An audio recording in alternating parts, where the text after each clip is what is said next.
Hello, my dear adventurers. It's Dozing night.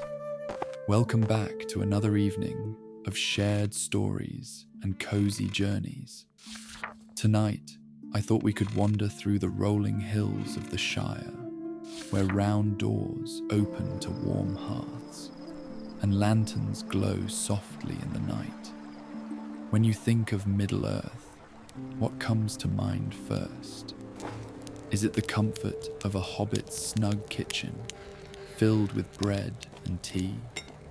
Or perhaps the ancient mysteries whispered by forests at the Shire's edge? There is always so much to discover in this peaceful land. I've always loved the tales of hobbits, because they remind me of the beauty in simple joys, gardens tended with care, songs sung under starlight, and evenings spent by the fire. It's that blend of homely comfort and quiet wonder that makes these stories feel timeless, like a lullaby passed down through generations. And by the way, if you enjoy what I do here and would like to support the channel, you'll find my Patreon and other links down in the description. But for now, settle into your armchair, perhaps with a cup of tea by your side. Close your eyes, take a deep breath, and let's begin our journey into the Shire together. Evening gathers slowly over the Shire, as if a soft shawl were being laid across the hills. The light turns honey gold and then rose, and the small windows set into the rounded fronts of hobbit holes begin to glimmer one by one, like fireflies finding their way home.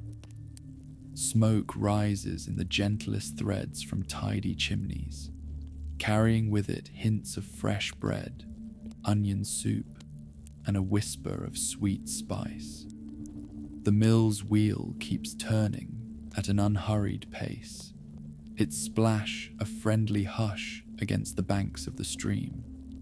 A footpath winds between gardens where peas climb twine, cabbage leaves cup dew, and cheerful marigolds guard the borders. Every step along the lane is cushioned with moss and soft earth. A pair of lanterns sway where the bridge crosses the water, casting warm puddles of light onto the stones. The breeze is mild and considerate this evening. It ruffles the hedges without a single thorn complaining, and it carries the delicate song of a distant flute. In the hedgerows, crickets begin their measured chorus, a steady lull beneath the more occasional note of an owl calling from the orchard. If you listen closely, you can hear the quiet tap of a teapot lid settling after a fresh pour, the contented clink of spoons meeting cup rims, the creak of a wicker chair that has welcomed the same family for years. Everything here speaks of belonging, of the kind of peace that is not empty but full of small, reliable comforts. A round green door catches the lantern light and holds it like a promise. The door's brass knob has been polished by many seasons of coming and going, and the welcome mat bears the gentle pattern of 1,000 friendly feet. The garden path is lined with thyme and lavender. When brushed by a passing hem or sleeve, their fragrance rises like a blessing. Along the fence, wind bells made of cut shells and tiny silver spoons chime in a language the breeze understands. As the last ribbon of daylight rests on the far hills, Hobbiton settles deeper into its evening rhythm. Chickens murmur in their coops, the stream murmurs to the reeds, and the reeds murmur to the starlings nesting in their quiet places. The sky opens itself to the first brave stars. One appears above the mill, then another above the oak, then a shy cluster where the hills dip, and the world seems to cradle itself to sleep. You pause on the lane and breathe in the calm, The air is cool and smells faintly of applewood. To your left, someone laughs. The warm, easy laugh of a neighbor telling an oft-told story that never quite loses its charm. To your right, a cat hops soundlessly onto a garden wall and settles in, tail curled around its paws, as if it, too, is keeping watch until the moon rises. Somewhere a kettle sighs. Somewhere a loaf is cut. Somewhere a candle is pinched and a new one lit, flame cupped like a tiny hearth. And in this settled quiet, you feel the Shire welcome you, as though the path itself had made room for your steps. Here, beds are turned down with care. Here, tables are set not for show but for sharing. Here, time does not rush. It unspools like a length of soft yarn across an old wooden floor, inviting you to knit your own warmth from its gentle hours. The night is not a curtain falling, but a quilt drawn up to the chin of the world. Soon, the moon lifts above the hills, clear and untroubled, shining a friendly light over painted doors and tidy gate latches. You can trace the curve of every smoothed stone and the quiet seam of every path. The water at the bridge turns silver, and the willow leaves accept that silver as easily as they accept the breeze. It is beautiful, yes, but more than that. It is restful. It is a beauty that expects nothing of you. It only invites you to breathe, to listen, to let your shoulders loosen, to feel your thoughts settle like the lanterns settling into their glow. This is the beginning of our journey, and already it feels like a return. The Shire lifts a hand and says, "Come along, walk softly, take your time. There is always enough time here, enough time to notice, enough time to savor, enough time to rest." And as you stand on the lane with the night deepening and the stars multiplying, you understand the peace of this place is not a secret to be kept. It is a generosity to be shared. Let it be shared with you now. Step inside. The round hallway embraces you like a hug you didn't know you needed. The walls are the color of cream stirred with honey. The floors carry the quiet pride of well-swept wood. Coats hang where they have always hung, each hook polished by use, each hat with a brim that remembers the weather of many afternoons. A candle winks at you from a small shelf beside a framed map. Pale rivers like silver veins, mountains rising with inked dignity, and a margin crowded with careful notes. The parlor glows with an embered fire, steady and content. A kettle leans toward the warmth, the faintest hiss at its spout, as if whispering a story it's told 1,000 times. The armchairs are stout and comfortably rounded. Their cushions give just enough, then welcome the shape you make. A woolen throw, hand-knitted, pebble soft, rests across the arm like a cat waiting to purr. The rug underfoot is thick and friendly to bare toes, patterned in soft greens and browns, a little landscape of its own. On the mantel, a row of keepsakes, a river stone smoothed and pocketed on a summer day, an inkwell with a tiny crack along its lip, a brass thimble keeping quiet company with a pressed sprig of clover kept under glass. Books line the shelves, their spines mottled with use, their titles cueing memories of evenings spent with pages open and tea cooling slowly, because the best sentences ask you to linger with them. A cat stretches in a puddle of firelight, one paw extended, claws tucked, whiskers forward as if dreaming of a cream saucer set just beyond reach. Tea is poured. The steam rises with a note of bergamot and apple peel, and the cup warms your palms, traveling into your fingers, convincing them to unclench, to trust, to rest. The sip is just right, a comfort that appears in small, sip-sized parcels and accumulates into gratitude.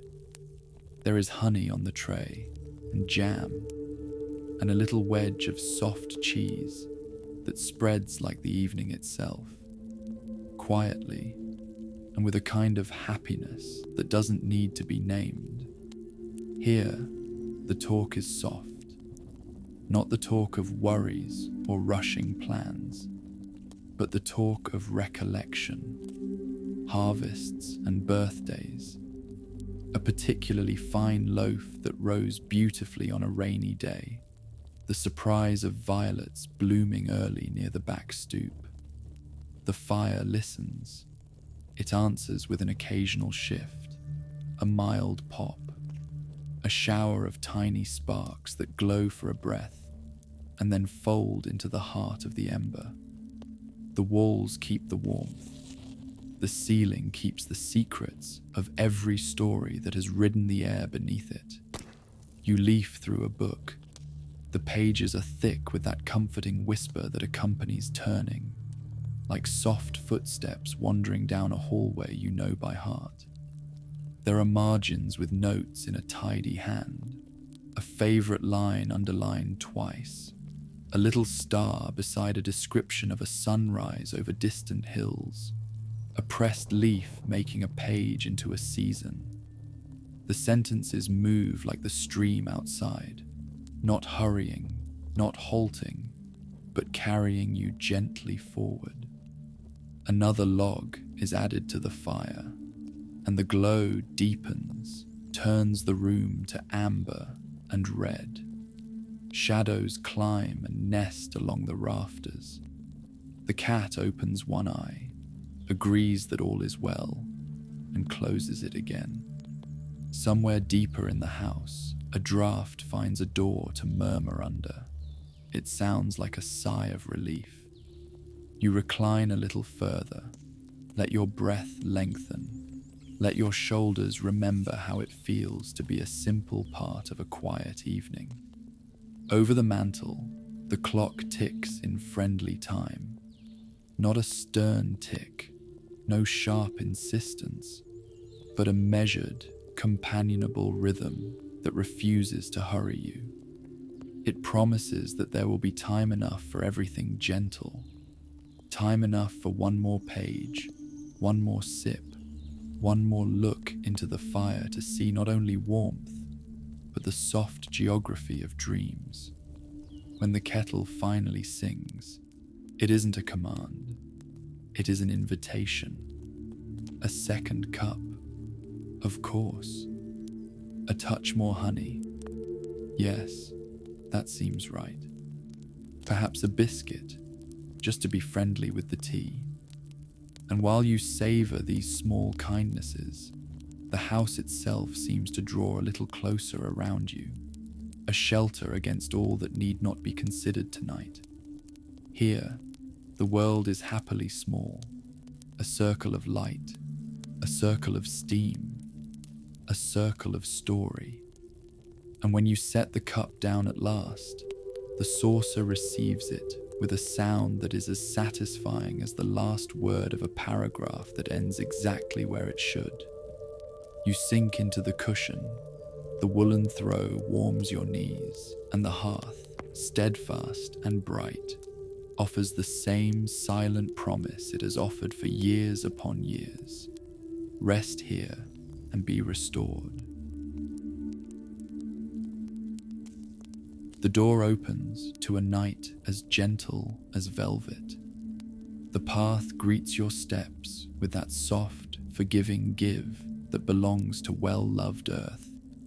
Lanterns guide the way in little halos, each one a small moon that has decided to come closer and keep you company. The garden gate clicks behind you, not with a snap, but a tender note, like two porcelain cups touching.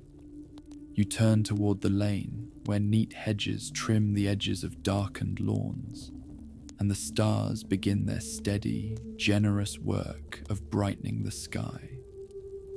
There is a touch of dew on the leaves, and the scent of mint rises where it grows wild along the ditch.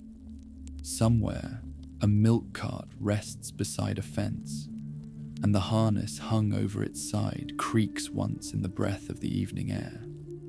You pass a neighbor's window, curtains drawn, lamp aglow, shadows moving in calm choreography, a book being closed, a chair being pushed back, a candle being snuffed with the slow care of hands used to gentleness. You walk on, light-footed, and skirts of fog linger near the low places where the ground remembers the day's coolness. The fog does not hide, it hushes, and it offers the fields the privacy they need to dream. At the bend, you hear the stream again, that easy conversation it keeps up with stones that have long since agreed to be rounded. Willows trail their slender fingers in the current, and the water accepts their touch with silver patience. Fireflies rise in twos and threes, then in an uncountable flock of tiny lanterns, as if they had taken a lesson from the hobbit holes and their windows. You pause at a stile and climb it slowly, wooden slats familiar beneath your palms. On the other side, a meadow opens like a sigh, grasses silvered to soft sheen by the moon. When your steps enter the grasses, they answer with a sound like pages turned in a far-off library. Not words, but the promise of words. The meadow holds a path of flattened blades, not much more than the memory of footsteps, and you follow it, warmed by the knowledge that others have walked here in easy peace, nights upon nights. A barn's outline rises ahead, its roofline as simple and kind as folded hands. The air near the barn is warm with the smell of hay. A drowsy cluck stirs in the henhouse. A dog turns once in its sleep, and then is gone again, lost to whatever dream dogs dream when they know their people are safe. You do not disturb the quiet. You add to it by noticing it. Even silence feels seen, and by being seen, softens further. On the far edge of the meadow, a stone wall ambles toward the orchard. Its stones are happy stones, set by hands that like the work and snugged tight for seasons to come. You run your fingers along their cool tops as you pass. The orchard greets you with apples still clinging, small and hard this early in the year, smooth and cold as the inside of a shell. The leaves speak to one another overhead, the faintest hiss, like rain practiced in secret. A small rise lifts you to a view of Hobbiton and its neighbouring hills, arranged like pillows on a bed you can't wait to fall into. The windows sparkle back, a scatter of amber gems. From here, the lane is a ribbon, the bridge a clasp holding it in place, the mill a brooch catching moonlight in its wheel. You feel the urge to stay and simply breathe. So you do. You breathe in, you breathe out. The Shire breathes with you. When you turn homeward, the path is even more welcoming than before. The night has thickened into a kind of kindness, a coverlet for the world. Owls speak in measured phrases, and somewhere a late singer tries a tune under the eaves before deciding that sleep would be the better song. Your feet remember every turn. The meadow entrusts you to the stile again, and the stile entrusts you to the lane, and the lane delivers you to the gate as faithfully as it has delivered generations. You lift the latch. The garden sighs awake just enough to say hello. Lavender leans toward you. The thyme can't help releasing a little more fragrance as your sleeve brushes it. There is comfort in arriving, and there is comfort in having gone out and returned. Both comforts belong to you now. The round door greets you with its familiar curve, and the brass knob, warm from the evening's stored heat, fits your hand as if it had been made for you. Inside, the house receives you the way a book receives a bookmark. Glad you came back, ready to begin again, exactly where you left off.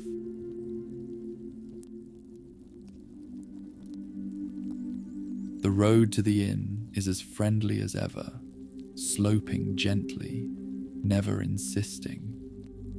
As you draw near, the sign swings in the temperate breeze, a wooden dragon painted in cheerful greens and golds, the edges softened by years of welcome. Light spills from mullioned windows, forming squares on the path like rugs laid out to guide you in. The door opens as you reach it, moved by someone carrying a platter of pies. A warm tide of air carries the scent of buttercrust, roasted root vegetables, and a sweet apple, something cooling on a sill. Inside, the ceiling beams wear their age with grace. The floorboards, polished by 1,000 stories, and as many sets of boots, answer your steps with a low, companionable creak. Tables gather themselves into islands of easy conversation.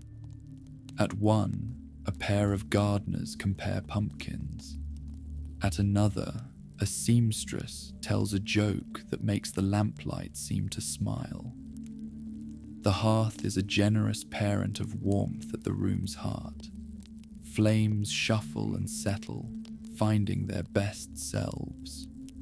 A place is found for you near the fire.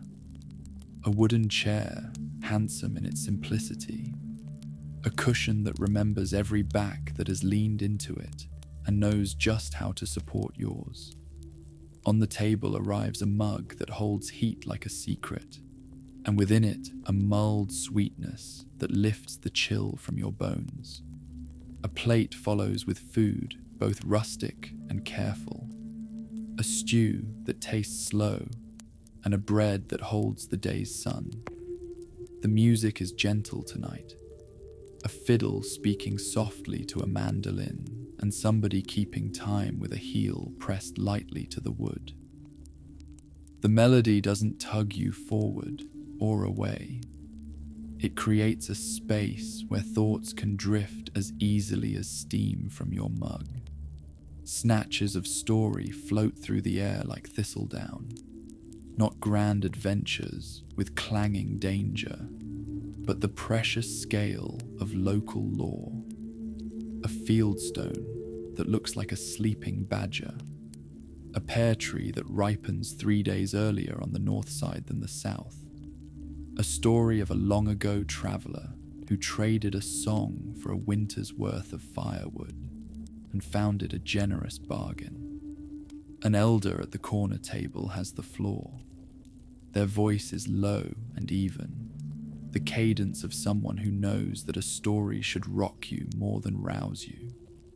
They speak of the first lanterns lit in Hobbiton, the way neighbours would walk house to house, sharing flame with wick, one window brightening another. They speak of kindnesses so ordinary they are rarely counted. Bread left on a doorstep, a wool cap mended and returned, a fence straightened by a passerby who noticed it leaning.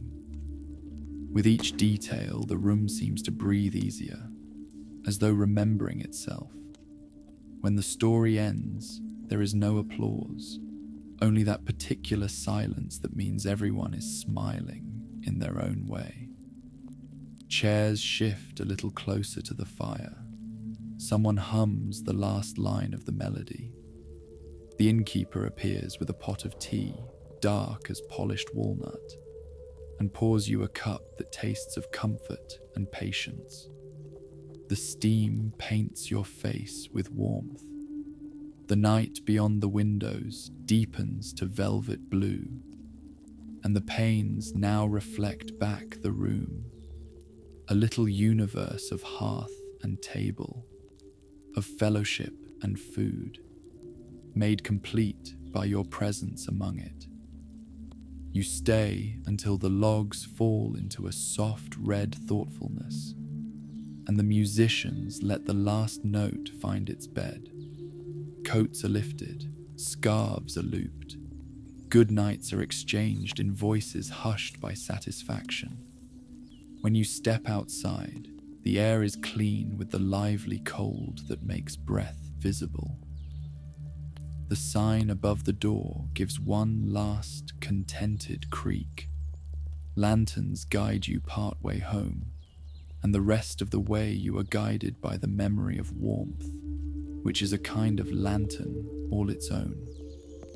And when your round door comes into view, when the brass knob greets your palm, when the house releases the day's warmth into your waiting hands, you realize that the inn's story too will follow you inside. Wood smoke woven into your clothes, kindness woven into your thoughts, and rest woven into the hours ahead. The night has settled into that silken hush that makes even thoughts walk softer.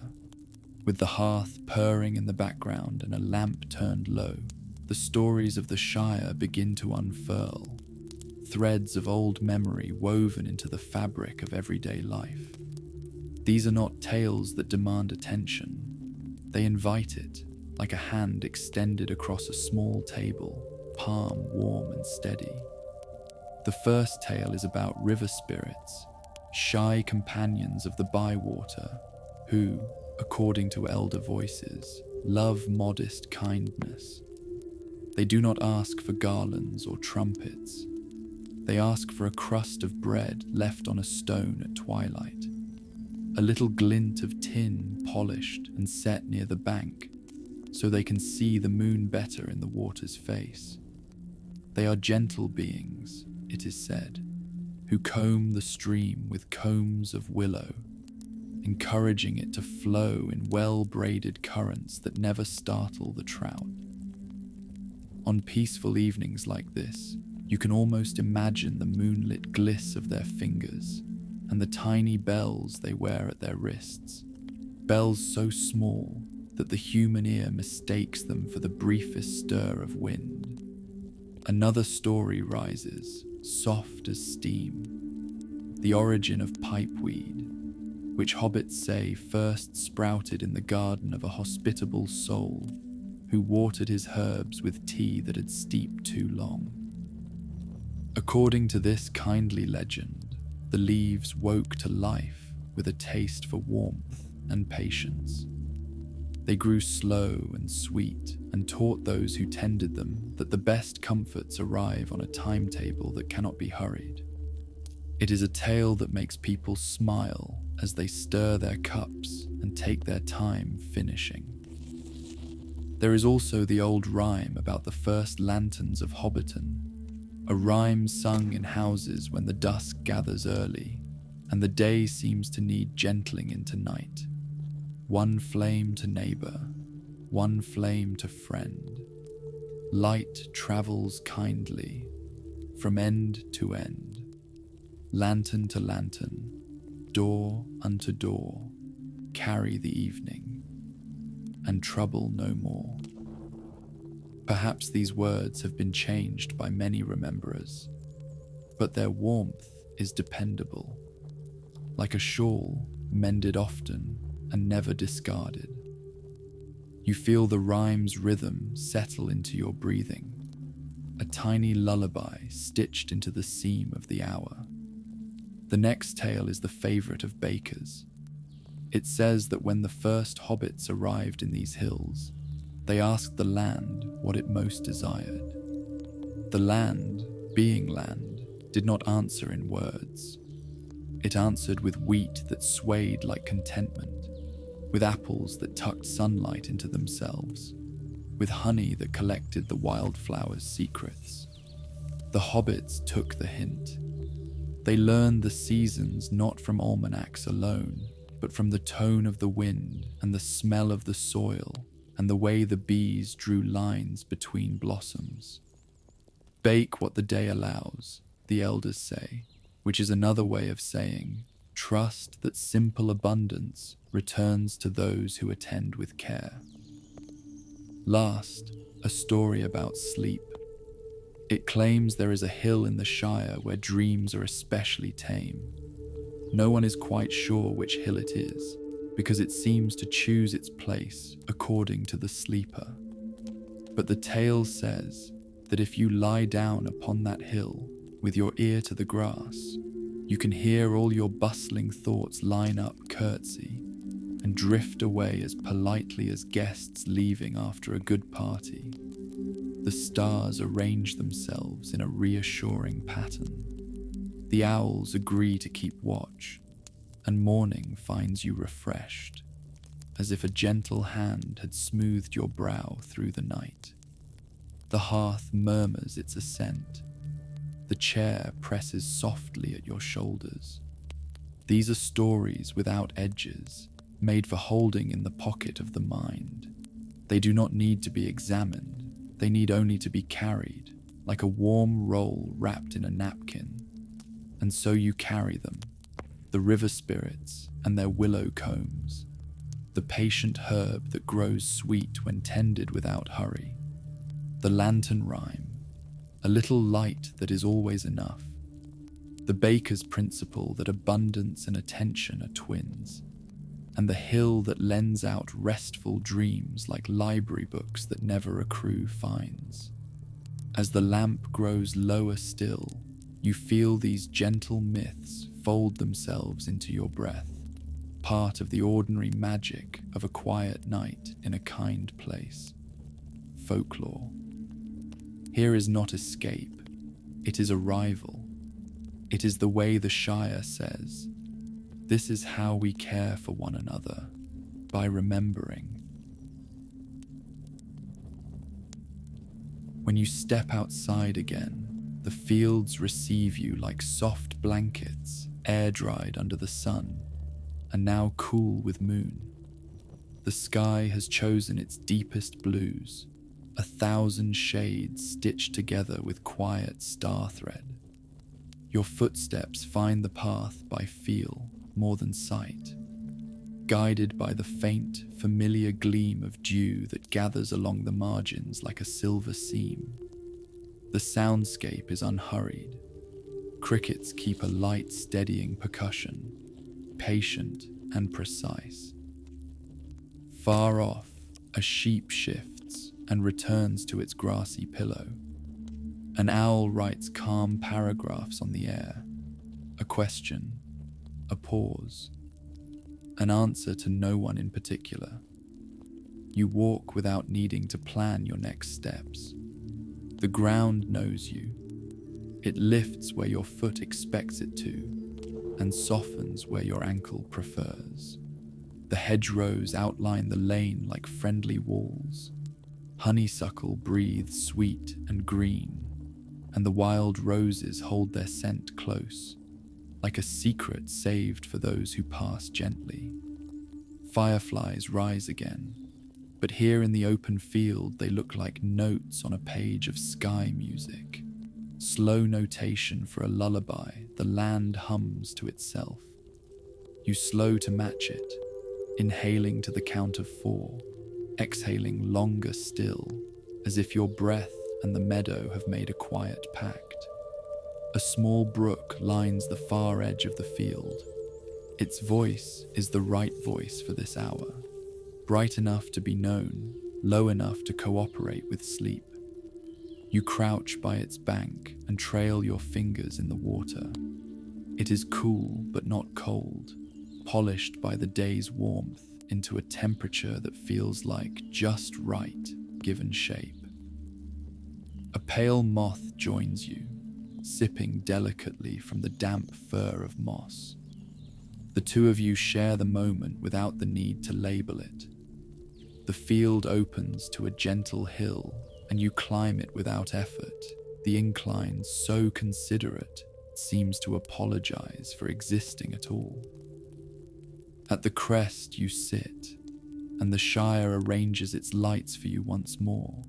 Specks and lines of gold that mark the lanes, the inn, the doorways, the windows where someone is finishing a story or a song.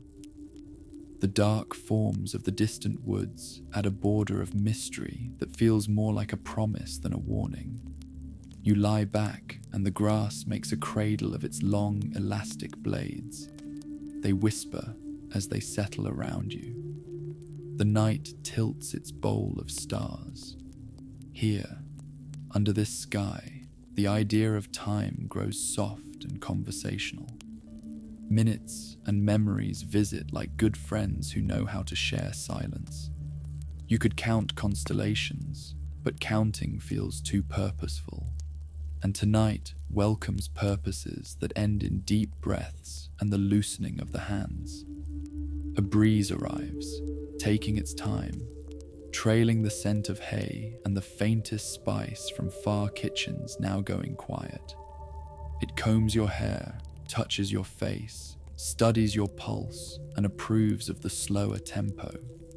You answer the breeze with stillness, and the breeze seems pleased.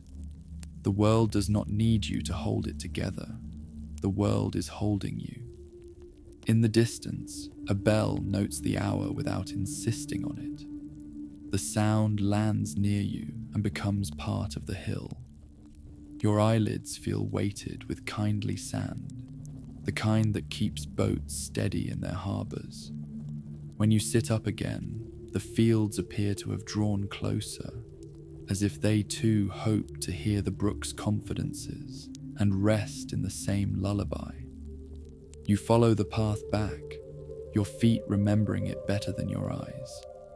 No misstep is possible because the earth itself nudges you along in small, competent ways. At the gate, your hand knows the latch, and the latch knows your hand. You return inside, carrying the meadow with you. A loosened breath, a softened gaze, and a small correction to your heart's pace, as though a careful clockmaker had tended it under the open sky. There is a particular joy to the Shire's gatherings, one born not of spectacle, but of sincere attention to simple delights. Tonight, the green beyond the lane is strung with paper lanterns painted in mild colours, peach and pale sage and a sleepy blue. They sway on their lines like friendly moons. Tables dressed in linen, as soft as old stories, hold platters of bread that crackle lightly when broken, bowls of berries shining like polished buttons, and wedges of cheese perfumed with herbs. Hobbits arrive in 2s and 3s, shawls folded over arms, hats unpinned to let the evening kiss their hair. Children make constellations of laughter under the trees, gathering fallen leaves in small heaps that will become imagined pies. Elders take their places on benches that remember the feel of familiar hips and the rhythm of favorite anecdotes. The musicians tune gently, a whistle finding the right kind of brightness, a fiddle testing its low strings, a drum held by a careful lap. The festival begins not with proclamation, but with the passing of a loaf and the first slice of pie. Plates are not stacked high, but replenished slowly, so that the table never looks greedy and the appetite never rushes. A long, contented hum grows up between sips and stories. Someone starts a song with a chorus that knows how to be sung by everyone, even those who only murmur along. The words are about harvest, but really, they are about gratitude. Most songs here are. Later, little candles are set afloat in shallow bowls of water, and the bowls are placed along the path so the lane itself seems to be daydreaming in lights. This is a tradition said to encourage the road to remember every journey safely, bringing travelers gently home. The glow is low and friendly, the kind of illumination that makes faces softer and hands more helpful. A storyteller rises with the dessert course and shares a tale about a birthday custom. In the Shire, gifts are often given by the one whose birthday it is, a reversal that pleases everyone. The story tells of a hobbit who once gave away all the buttons in a beloved tin, each button a souvenir, mother of pearl from a wedding shirt, carved wood from a child's jacket, a painted red one that had kept company on many a spring outing. The receivers wore those buttons proudly, and it was said that whenever two of the buttons met in the same room, the conversation between them was so warm and companionable that the wearers became fast friends. Whether true or fancy, the lesson is clear. Shared abundance stitches the village together. As twilight deepens, the dancing begins, not leaping or spinning too fast, but patterns of steps that make room for laughter and mistakes and the kind of delight that grows from trying. The grass takes these patterns like embroidery. The lanterns nod approval. The musicians smile into their instruments, and even the moon seems to be tapping its light on the treetops in time. There is a pause, and cups of spiced cider are pressed into palms. The warmth spreads finger by finger, a traveling comfort. Someone brings out a quilt for those who prefer to sit. It's a quilt of many pieces, stitched from the history of the families here. A corner of old curtain, a sleeve of work coat, a patch from a dress that knew many dances. Under it, knees are warmed and stories are kept. Before the evening folds itself completely, a simple ritual closes things out. Everyone makes a quiet wish for another's well-being and speaks it under their breath. Wishes drift like moths among the lanterns. You feel one land on your shoulder and stay there, resting, as if it trusted you to carry it gently. Perhaps that is the Shire's deepest tradition, to hold one another's good in small, steady ways, season after season. At the edge of the Shire, where fields give way to a boundary of elder trees, the world takes a deeper breath. Here the path narrows, not to exclude you, but to ask that you pass with care. The canopy is generous, roofed in layered leaves that filter moonlight into soft coins scattered on the ground. The air tastes green and cool, with a hint of moss that reminds you of well-kept cellars and the underside of stone. You enter as you would a library, hat in hand, voice at a hush. Roots curve across the earth like old words written in a script the trees still remember. A fern brushes your ankle with the chill kindness of stream water. Somewhere, a nightjar ticks like a careful clock, and the forest arranges its silence around that pulse, protecting it as one protects a candle. No fear lives here tonight. The forest is not stern. It is solemn in the way of elder relatives telling you that you have been expected and are welcome. Branches angle to keep the breeze petting your cheek. The understory shifts itself slightly to avoid catching your hem. Even the shadows are courteous, standing a little aside so you can see the small things. A bead of resin shining like amber tea, the spiral of a snail's shell reputable as a locket, a mushroom's velvet cap inviting a fingertips greeting.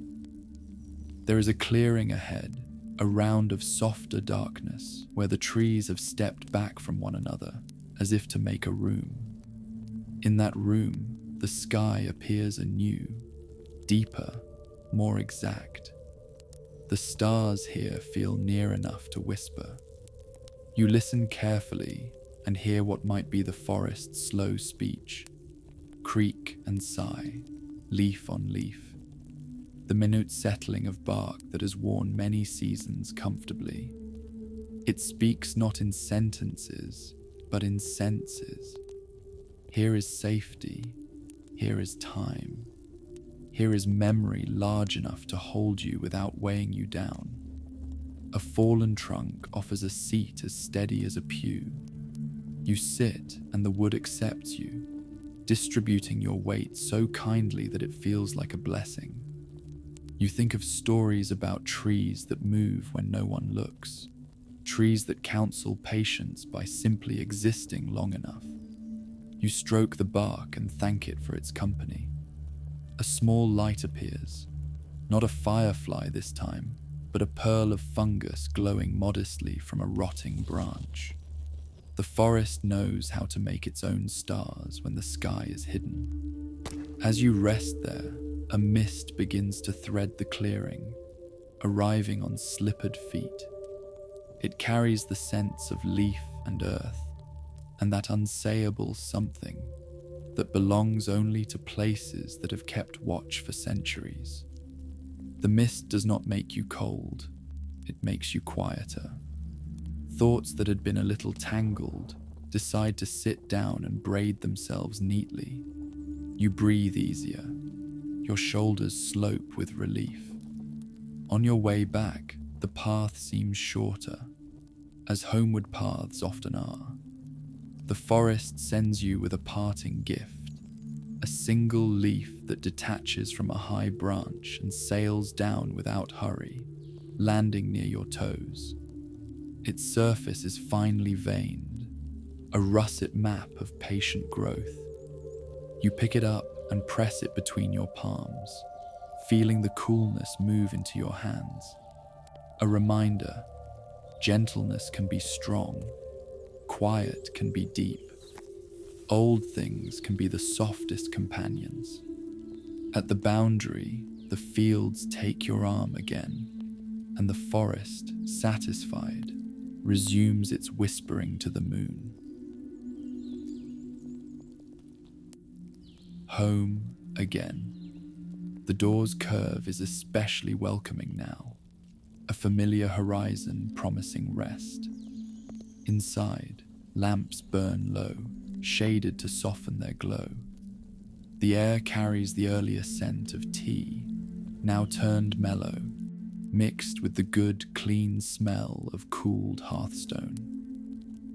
You place your treasures on the table, a leaf from the forest, a small pebble smooth as a thought from the brook, and the house seems to nod, as if grateful to be included in your wanderings. The chair finds your back and arranges itself around you like a thoughtful friend. A blanket comes along to cover your knees, and it feels at once light and substantial, like a cloud that has put on a sensible weight for practicality. The embers are not bright, but they are faithful. Their red breath goes in and out in a rhythm so gentle you can tune your own to it, as if the fire were a kindly metronome for resting hearts. On the sideboard lies a map of the Shire. You unfold it carefully.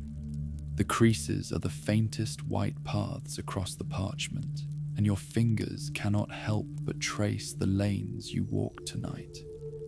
There is the green where the festival lanterns swayed. There is the clearing in the forest, a small, unmarked circle that you now know how to find without ink. Each place has left a little comfort tucked into your pockets. And as you touch the map, your pockets seem to give it back to you. Warmth meeting warmth.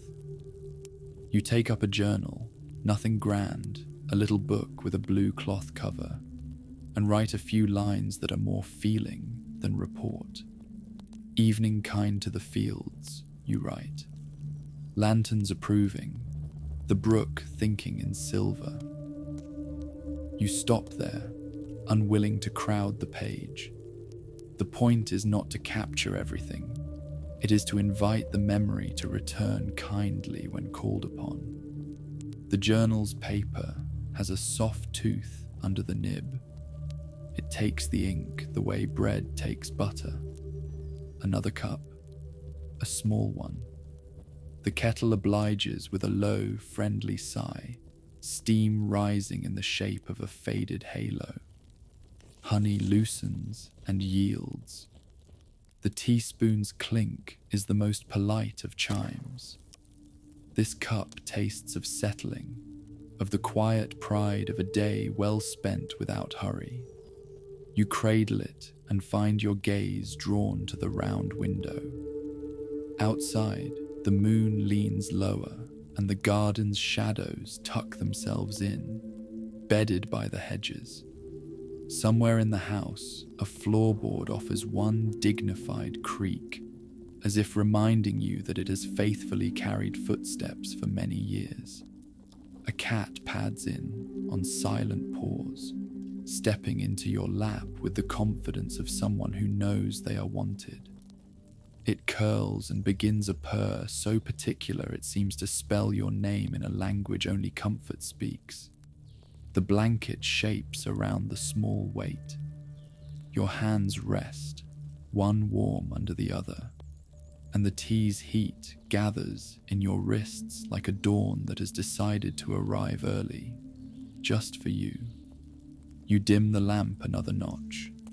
The book nearest to hand opens to a page where a pressed sprig of thyme waits. Its scent wakes faintly. Memories of gardens and kitchens and small, careful harvests. You read a paragraph aloud, very softly, and the room listens.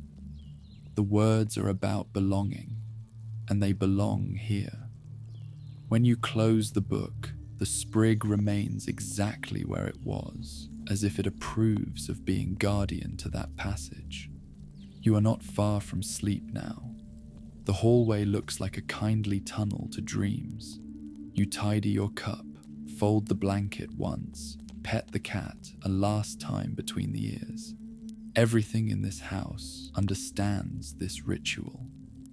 It has been practiced many times before, and its familiarity is a lullaby unto itself. The bed is turned back, sheets smooth and cool as a whispered blessing. You slip between them, and the linen learns your shape quickly, as if it had been waiting to do so all evening. Before you close your eyes, you think of the lantern rhyme. You picture one flame traveling to another, and then to another, until the whole village is gentled into night. The memory of the fields, the inn, the forest, all of it curls near your pillow like a friendly cat. You breathe in the last low glow of the embers and let the room dim around you. The house keeps watch. You keep rest. Sleep approaches like fog over meadows, soft-footed, generous, unafraid of edges. In that approaching quiet, the Shire opens into dream. Paths drift where they will, walls reassemble into new kindnesses, and the round windows of homes become moons afloat on the gentle tide of night. You step into this dreamland without effort, as one steps from a warm room to a garden that still carries the day's heat in the stones. In dream, Hobbiton's lanes lead you farther than before, but never away. The mill's wheel turns with a whisper that becomes a river's patient speech, and the river, pleased to have found an attentive ear, carries you beyond the orchard, past the familiar bridge, into a countryside that is surely Middle-earth and also surely home. Hills rise, tender-backed and green. A silver road shows itself only as you walk it. Cobbles appearing under your steps like thoughts formed precisely as they're needed. Mountains bloom gently on the horizon. Tall, yes, but softened by distance and moon satin. Their snow caps glow as if lit from within by old songs. You do not climb them, you greet them, and they bow in return, their ridges writing their names on the sky in a script older than stories. Far valleys cradle towns that twinkle, and each light is at once a new place and the familiar hearth at Bag End. Dreamland has a way of making variety into unity, like many instruments playing one lullaby. Forests arrive, not dark but deep, their trunks silver where the moon kisses them, their branches lofting like cathedral arches that know how to bless without words. You walk beneath and feel their shade as cool hands on a warm brow. Leaves murmur your name with all the small, affectionate variations friends devise over a life. The air tastes like moss tea and the memory of rain. Somewhere a nightingale tries out a string of uts and nods when it hears that they have fallen just so. The road bends toward a lake so still it holds two skies, the one above and the one it borrows with love. Stars occupy both and seem pleased by the arrangement. You kneel at the lake's rim, and the water offers your reflection not as a fixed portrait, but as a kindness, softening edges, smoothing worry, arranging weariness into a shape that looks almost like wisdom. You smile at yourself, and the lake learns your smile and keeps it for mornings when you might need reminding. Beyond the lake, a gentle plain stretches, dotted with lanterns set on tall staffs, beacons for travelers who prefer to walk slowly. You pass them one by one, feeling each offer a blessing: rest, warmth, safety, welcome. A wind moves across the plain with pockets of spice and bread and wood smoke, and with it travel the stories of other lands, scaled to tonight's softness. A city somewhere hums in sleep. A distant shore rinses stones with waves that sound like breathing. Everything is far enough to be peaceful, near enough to be companionable. When you turn, if turning is the right word, in a place where directions behave kindly, you find the Shire has arrived with you, as it always has, carrying its lanterns and its cat-quiet rooms, its fields ready to be walked, its inns ready to ladle soup into bowls that know your hands. Bag End's round door opens and shuts twice, in the way of homes that check the night, and then decide it is a good night, a safe night, an excellent night for sleep. The dream circles like a slow ring on the surface of a pond and settles. You are back in your bed and you have never left. The map of the Shire lies folded where you placed it. The pressed time waits patiently. The embers offer their last red comfort and then turn to memory, which is another kind of warmth. Your breath is the soft rise and fall of a boat moored in a sheltered cove. The quilt tucks its weight along your legs with the expertise of a long-time companion. If words are needed at all, they are simple ones, repeated like a charm meant only to encourage. Rest now, be easy, You are home. The hills are watching with kind eyes. The river carries your worries away in small, manageable boats. The forest keeps your secrets under leaves that never pry. The inn saves a chair by the fire should you ever want to sit again and listen. All is well and will be well and is well once more.